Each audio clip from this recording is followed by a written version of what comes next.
മഹാശിവരാത്രിയോടനുബന്ധിച്ച് കുമാരപുരം കാവറട്ട മഹാദേവ ക്ഷേത്രത്തിൽ കാളകെട്ട് ഉത്സവം നടന്നു. നിരവധി ഭക്തരാണ് കാളകെട്ട് ഉത്സവത്തിൽ പങ്കെടുത്തത്. ഹരിപ്പാട് കുമാരപുരം കവറാട്ട് ശ്രീ മഹാദേവ ക്ഷേത്രത്തിലെ മഹാശിവരാത്രി മഹോത്സവം ഫെബ്രുവരി 10 മുതലാണ് ആരംഭിച്ചത്.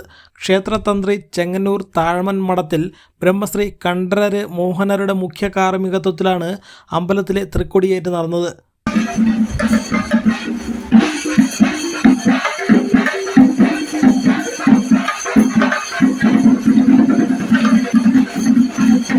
വിവിധ ശിവക്ഷേത്രങ്ങളിൽ മഹാശിവരാത്രി ഉത്സവങ്ങൾ നടന്നു.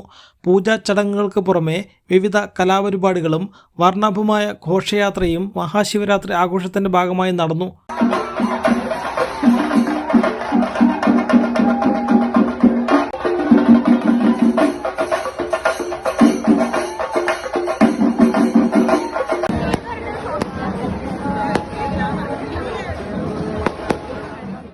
News desk Yoganatham news.